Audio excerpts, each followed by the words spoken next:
राधे राधे। आप सभी का हमारी YouTube चैनल कथा सुर में स्वागत है। श्रीमद् भागवत के महात्म के छठे अध्याय के बारे में आज हम सुनेंगे। इससे पूर्व हमने 5वां अध्याय सुना था कि जिसमें धुंधुकारी को प्रेत योनि की प्राप्ति हुई और कैसे उसका उद्धार हुआ, इस विषय में था कि जहाँ हमने सुना था कि कैसे धुंधुकारी गोकर्ण जी के मुख से की गई श्रीमद् भागवत सप्ताह पारायण सुनने के लिए एक बांस के अंदर घुस गया था और वहाँ बैठकर उसने वो कथा श्रवण की और प्रतिदिन एक एक गांठ फटी जा रही थी और इसे मोक्ष की प्राप्ति हुई। भगवान के पार्षदों विमान सहित उसे लेने के लिए पधारे। तत्पश्चात गोकर्ण जी को स्वयं भगवान लेने के लिए यहाँ पर पधारे और कैसे धुंधुकारी का मोक्ष हुआ और गोकर्ण जी वैकुंठ धाम को चले गए। आज हम श्रीमद् भागवत के महात्म के छठे अध्याय, जो कि इस सप्ताह यज्ञ की विधि के विषय में है कि कैसे ये श्रीमद् भागवत सप्ताह कही जाती है। इसे नित्य प्रतिदिन सुनना तो बहुत ही पवित्र माना गया है, किंतु समय के अभाव में अवकाश न होने पर इसे एक सप्ताह के माध्यम से भी सुना जा सकता है। इस विषय में श्री सनकादि जी कहते हैं कि नारद जी, हम आपको यह सप्ताह यज्ञ की विधि सुनाते हैं। यह विधि प्रायः लोगों की सहायता से, लोगों के धन की सहायता से इस प्रकार की जाती है कि बड़ा उत्सव जैसे मनाने का हम प्रयत्न करते हैं, ठीक उसी प्रकार उसका आयोजन एवं प्रयोजन करना चाहिए। जैसे हमारे घर में कोई मांगलिक प्रसंग होता है, हमारे पुत्र अथवा पुत्री की शादी होती है, ठीक उसी प्रकार पूरी विधि विधान के अनुसार उसका आयोजन करना चाहिए। उचित धन की पर्याप्त मात्रा में व्यवस्था करनी चाहिए कि जिससे इसमें किसी भी प्रकार की बाधा न हो। अब कथा आरंभ करने के लिए सर्वप्रथम तो किसी ज्योतिषाचार्य अथवा ब्राह्मण से उसका मुहूर्त निकालना चाहिए और मुहूर्त में इस बात का ख्याल रखना चाहिए कि हो सके तो भाद्रपद, आश्विन, कार्तिक, मार्गशीर्ष, आषाढ़ और श्रावण, ये 6 महीने श्रोताओं के लिए मोक्ष प्राप्ति का कारण हो सकता है। इन महीनों में भी भद्रा, व्यतिपात आदि कुयोगों का सर्वथा त्याग कर देना चाहिए और जो लोग उत्साही हो उन्हें अपना सहायक बना लेना चाहिए। फिर प्रयत्न करके देश देशांतर में इसका संवाद भेजना चाहिए कि यहाँ पर कथा होगी और सब लोगों को सपरिवार पधारना चाहिए। यहाँ तक कि देश देशांतर में जो विरक्त वैष्णव हो, ब्राह्मण हो, हरि कीर्तन प्रेमी हो, उन सबको निमंत्रण पत्र भेजना चाहिए।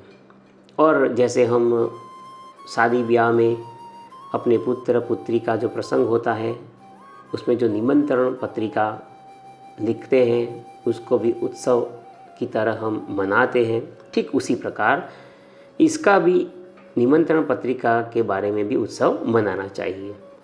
और इसके लेखन की भी विधि बताई गई है कि इसमें लिखना चाहिए कि हे महानुभावों, यहाँ 7 दिन तक सत्पुरुषों का बड़ा दुर्लभ समागम होने जा रहा है। आप लोग भगवत रस के रसिक हैं, अतः श्रीमद् भागवत के अमृत का पान करने के लिए प्रेम पूर्वक शीघ्र ही पधारने की आप कृपा करें। यदि आपको विशेष अवकाश न हो तो कृपया एक दिन के लिए भी कथा श्रवण करने के लिए आप पधारें और उनके निवास का भी प्रयोजन कर देना चाहिए। क्योंकि यहाँ पर निवास के लिए प्रयोजन करने की बात इसलिए कही है कि कथा सुबह से लेकर शाम तक आयोजन की जाती है और पहले के ज़माने में उस वक्त किसी साधन या वाहन की व्यवस्था नहीं थी, तो इसलिए आज के ज़माने की बात करें तो हम इस कथा सप्ताह के लिए हम अपने घर से जाकर सुन के वापस घर में आ सकते हैं। लेकिन पहले के समय की बात करें तो शादी ब्याह भी हमने सुना है कि एक एक सप्ताह तक उसका उत्सव रहता था और सब प्रसंग मनाते थे, क्योंकि एक शहर से दूसरे शहर, एक गांव से दूसरे गांव जो प्रसंग थे उसमें आने जाने का समय भी बहुत लगता था। जो बैलगाड़ी थी उसमें सवार होकर भी सब जाते थे, पैदल चल के भी सब जाते थे। इस विषय में यहाँ पर इसका प्रायोजन हो सकता है। तो ठीक इसी प्रकार सबके निवास के लिए भी व्यवस्था कर देनी चाहिए, उसका प्रबंध भी ठीक तरीके से करना चाहिए। अब कथा कहाँ पर, किस स्थान पर करनी चाहिए, इस विषय में कहा गया है कि कथा अपने घर पर, तीर्थ क्षेत्र में या वन में कहीं भी स्थान पर की जा सकती है। कोई भी जगह संभव न हो तो अपना घर ही तीर्थ के समान होता है, अपने घर में भी ये कथा श्रवण की जा सकती है। उसके बाद आपके पास यदि कोई सुविधा हो तो बड़ा चौड़ा लंबा मैदान हो, विशाल, जहाँ पर मंडप बनवा सके, उस जगह पर इस कथा का श्रवण किया जा सकता है। उस भूमि का शोधन करे, मार्जन करे, लेपन करे और इसमें रंग पूर्ति भी की जा सकती है। 5 दिन पहले से ही यत्नपूर्वक बहुत से पुष्प, फूल एवं सुगंधित द्रव्य आदि के द्वारा उस जगह को पवित्र करके एक बड़ा उत्सव का एक माहौल खड़ा कर देना चाहिए और एक मंडप का निर्माण करना चाहिए। उसकी कुछ ऊंचाई पर 7 विशाल लोकों की कल्पना करके उसमें विरक्त ब्राह्मणों को बिठा देना चाहिए, उनका पूजन करना चाहिए और आगे की ओर उनके लिए वहाँ यथोचित आसन तैयार करना चाहिए। इनके पीछे वक्ता के लिए भी एक दिव्य सिंहासन का प्रबंध करना चाहिए और सिंहासन इस प्रकार रखे कि यदि वक्ता का मुख उत्तर की ओर हो तो श्रोता पूर्वाभिमुख होकर बैठे। यदि श्रोता उत्तराभिमुख है तो वक्ता को पूर्वाभिमुख बैठना चाहिए। ये भी संभव न हो तो दोनों, वक्ता और श्रोता दोनों को पूर्वाभिमुख होकर बैठकर आसन ग्रहण करना चाहिए। अब किसे हम वक्ता बनाएं, इसमें भी कुछ नियम है कि जो विरक्त हो और विष्णु भक्त, वैष्णव, ब्राह्मण हो, ऐसे ब्राह्मण को ही वक्ता बनाना चाहिए, ऐसा विधि और विधान किया गया है। ऐसे श्रेष्ठ ब्राह्मण को, जो विष्णु भक्त हो, उस ब्राह्मण को वक्ता बनाने के लिए नियुक्त करना चाहिए और उनका पूजन करना चाहिए। कथा आरंभ से पूर्व जो सुनने वाले हैं, जो ग्रहण करने वाले हैं, उनको कुछ नियमों का पालन करना चाहिए। जो कि वक्ता हो वो संध्या आदि नित्य कर्मों से युक्त होकर प्रतिदिन कथा करने के लिए तैयार होना चाहिए और अरुणोदय के समय सोच से निवृत्त होकर अच्छी तरह वो स्नान किया हुआ होना चाहिए। उसके बाद श्री गणेश जी का प्रथम पूजन करके कथा में कुछ भी बाधा न आए इसकी प्रार्थना करनी चाहिए एवं पितृगण का तर्पण करना चाहिए और सर्व पापों की शुद्धि के लिए प्रायश्चित भी किया जाना चाहिए। इसके बाद मंडल बनाकर उसमें भगवान श्री हरि को स्थापित कर देना चाहिए। फिर उनका 1650 विधि से पूजन करना चाहिए। उसके बाद प्रदक्षिणा और नमस्कार करना चाहिए और भगवान से एक प्रार्थना एवं विनंती स्तुति के द्वारा की जा सकती है। उसमें कहते हैं कि हे करुणानिधान, मैं इस संसार सागर में डूबा हुआ बड़ा दीन हूँ, आप इस संसार सागर से मेरा उद्धार कीजिए। इसके पश्चात धूप, दीप आदि सामग्रियों से श्रीमद् भागवत की भी बड़े उत्साह और प्रीति पूर्वक विधि विधान से पूजा करनी चाहिए। फिर श्रीमद् भागवत के पुस्तक के आगे नारियल एवं पवित्र पुष्प रखकर उसे प्रणाम करना चाहिए और कहना चाहिए कि श्रीमद् भागवत के रूप में भगवान साक्षात श्री कृष्ण आप ही विराजमान हो। हे नाथ, मैंने भवसागर से छुटकारा पाने के लिए आपकी शरण ली है। और मेरा ये जो मनोरथ है, यदि आपके मन में कोई भी संकल्प है या मनोरथ है तो वो भी भगवान से कहना चाहिए और कहना चाहिए कि भगवान ये जो मेरा मनोरथ है कृपया बिना किसी विघ्न और बाधा के इसे सांगो पांग आप पूरा कर दीजिए। हे केशव, मैं आपका दास हूँ। यदि आपके मन में पूर्व निर्धारित कोई बड़ा कार्य, मनोरथ एवं परिवार की कोई इच्छा है तो इसे भी इसी दिन इस प्रकार भगवान को स्तुति आराधना करके कहनी चाहिए। इसके बाद इसका आरंभ करना चाहिए। सप्ताह यज्ञ के लिए कितने वक्त तक यह कथा करनी चाहिए कि ऐसा कहा गया है कि कथा आरंभ करके 3:30 प्रहर मध्यम स्वर से ही अच्छी तरह कथा वाचन करना चाहिए। दोपहर के समय 2 घड़ी तक कथा बंद रखनी चाहिए। जब कथा बंद रखते हैं तो उस समय हम क्या करें? उस समय कथा के प्रसंग के अनुसार वैष्णवों को भगवान के गुणों का कीर्तन करना चाहिए और लौकिक बातें नहीं करनी चाहिए। कथा के समय मल मूत्र के वेग को शांत रखना चाहिए या काबू में रखना चाहिए। यदि शक्ति हो तो 7 दिनों तक निराहार रहना चाहिए। निराहार न रह सके तो केवल घी और दूध पीकर 7 दिनों तक कथा ग्रहण करनी चाहिए। यह भी संभव न हो तो एक समय का ही भोजन करना चाहिए। यहाँ पर कहा गया है कि यदि भोजन न करना कथा में जो बाधाजनक हो तो भोजन करके भी आप कथा श्रवण कर सकते हैं, क्योंकि इसमें मात्र और मात्र कथा श्रवण का ही महत्व बताया गया है।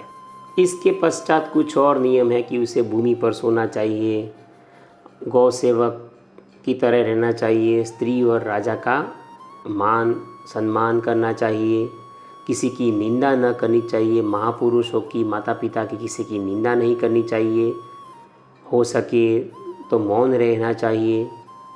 धनहीन, यदि कोई व्यक्ति धनहीन हो, क्षय रोगी हो, किसी अन्य रोग से पीड़ित हो, भाग्यहीन हो, पापी हो, चरित्रहीन हो, किसी भी प्रकार के ऐसे व्यक्ति हो तो ये जो कथा सुन ले तो भी वह पवित्र हो जाता है। यदि कोई स्त्री का गर्भ बारंबार गिर जाता हो, एक ही संतान होकर रह गई हो, तो वो भी ये कथा को सुने तो उसे भी अक्षय फल की प्राप्ति हो जाती है।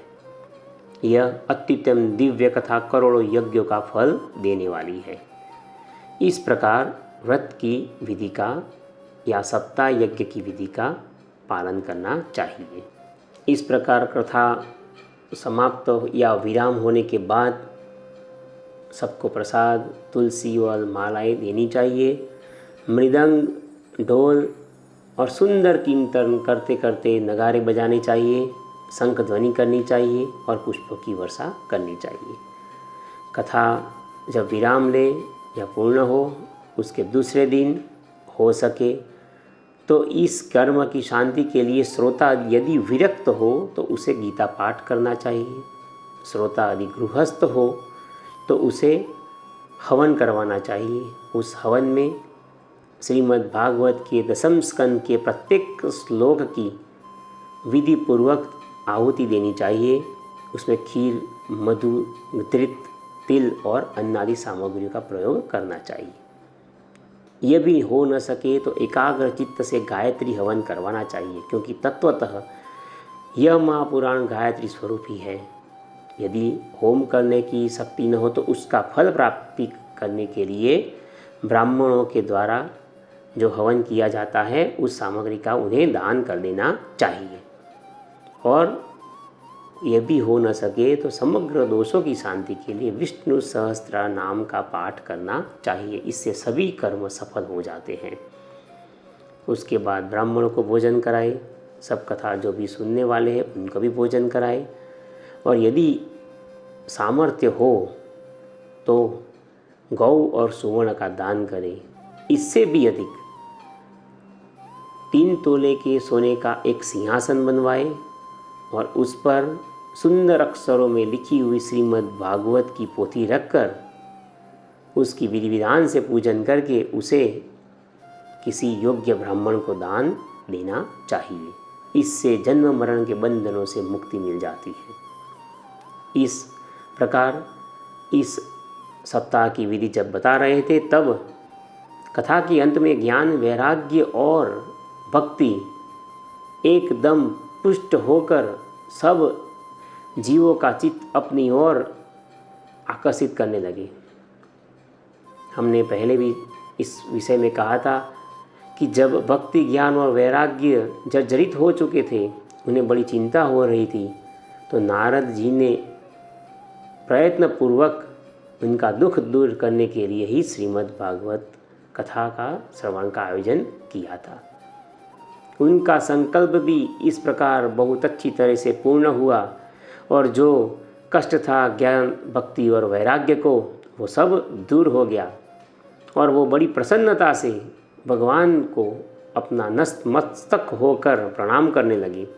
वहाँ पर जो बैठे थे उन्होंने ये बड़ा मनोरथ पूर्ण होने के कारण बहुत ही प्रसन्नता व्यक्त की और इस प्रकार कथा श्रवण करके भगवान के प्यारे नारद जी हाथ जोड़कर प्रेम गदगद वाणी से सनकादि से कहने लगे।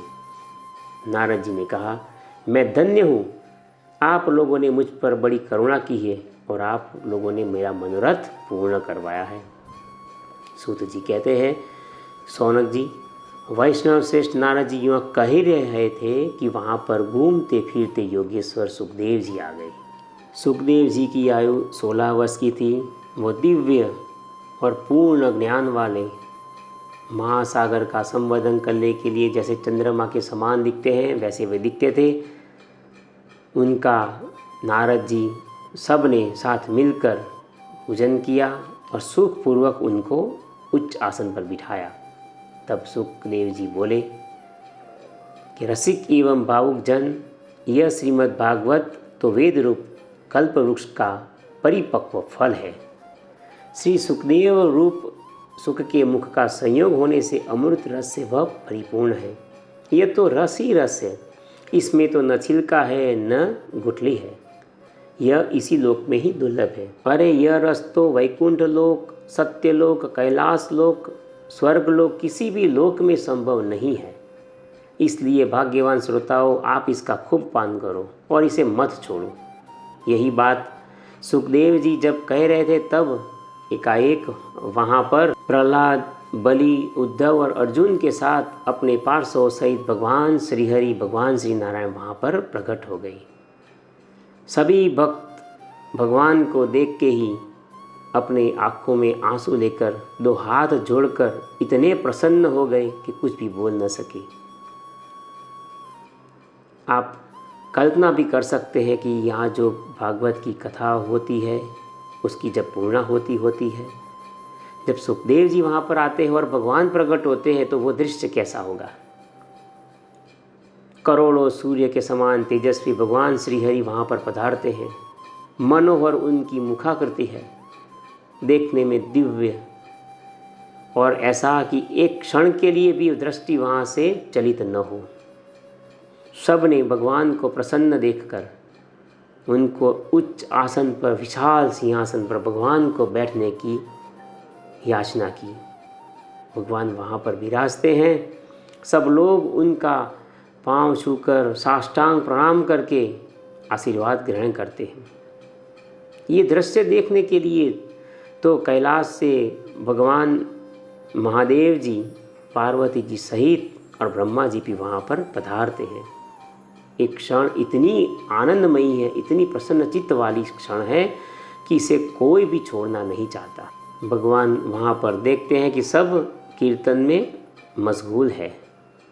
प्रहलाद जी करताल बजाते हैं, नारद जी वीणा बजाते हैं, राग गाने में कुशल अर्जुन राग का आलाप करते हैं। हर एक भगवान की भक्ति में मंत्रमुग्ध हो गया है। यह सब देखकर भगवान बड़े ही प्रसन्न हुए और बोले कि आप लोगों ने इस कथा और कीर्तन के द्वारा मुझे इतना प्रसन्न किया है कि आप सब वर मांगो। तो वहाँ पर उपस्थित सब वर मांगते हैं कि भगवान, हे प्रभु, हे करुणानिधान, आपने वर मांगने के लिए कहा है तो कृपया हमें एक ही वर प्रदान करें कि जब जब जहाँ जहाँ पर जिस जिस समय यह भागवत कथा का रसास्वादन होता हो, वहाँ पर कृपया आप वहाँ पर उपस्थित होंगे। भगवान ने उतनी ही प्रसन्नता से, खरे हृदय से उन सबको यह वर दिया कि भविष्य में जहाँ पर जिस स्थान पर कोई भी व्यक्ति द्वारा इस विधि विधान के द्वारा श्रीमद् भागवत की कथा होगी, वहाँ मैं अपने पार्षदों सहित अवश्य उपस्थित रहूँगा। तथास्तु। ऐसा करके भगवान अंतर्धान हो गए। इसीलिए ये कहा जाता है कि श्रीमद् भागवत कथा प्रतिदिन कहनी चाहिए, क्योंकि प्रतिदिन भगवान की हमारे साथ उपस्थिति रहती है। यह भगवान का ही वचन है। इतना सुनने के बाद शौनक जी ने पूछा कि सूत जी, सुखदेव जी ने राजा परीक्षित को, गोकर्ण ने धंधुकारी को और सनकादि ने नारद जी को किस किस समय यह कथा सुनाई, इसमें हमें थोड़ा संशय है। क्योंकि हमने महात्मा में भी देखा था कि ये भागवत कथा कई बार की जा चुकी है। तो सूत जी ने कहा कि भगवान श्री कृष्ण के स्वधाम गमन के बाद कलयुग के 30 वर्ष से कुछ अधिक समय बीत गया होगा।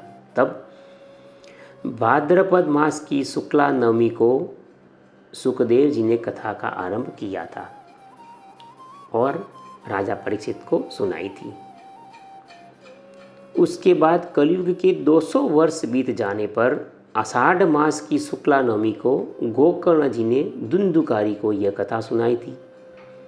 इसके पीछे कलयुग के 30 वर्ष और निकल जाने पर कार्तिक शुक्ला नवमी से सनकादि ने इस कथा का आरंभ किया था। हे शौनक जी, यह परम गोपनीय रहस्य मैंने आज आपको बताया है। जो पुरुष नियम पूर्वक इस रस का पान करता है, इस कथा का भक्ति भाव से श्रद्धापूर्वक श्रवण करता है और जो शुद्धांतकरण भगवत भक्तों के सामने इसे सुनाता है, इसलिए सुनने वाला और सुनाने वाला दोनों ही इस क्षेत्र में यथार्थ फल पाता है और उनके लिए त्रिलोकी में कुछ भी असाध्य नहीं रह जाता। इसलिए कथा श्रवण करने वाला और कथा को सुनाने वाला दोनों ही भगवान के वैकुंठ धाम को प्राप्त कर लेता है और ऐश्वर्यवान बनता है। इसी के साथ श्रीमद् भागवत के महात्म के 6ठे अध्याय यहाँ पर विराम लेता है। यहीं तक श्रीमद् भागवत का महात्म्य है। अगले वीडियो में हम श्रीमद् भागवत के प्रथम स्कंद के अलग अलग अध्याय के बारे में सुनेंगे। आप सभी से ये निवेदन है कि आप हमारे वीडियो को लाइक कीजिए और हमारी YouTube चैनल कथा सुर को सब्सक्राइब कर दीजिए। राधे राधे।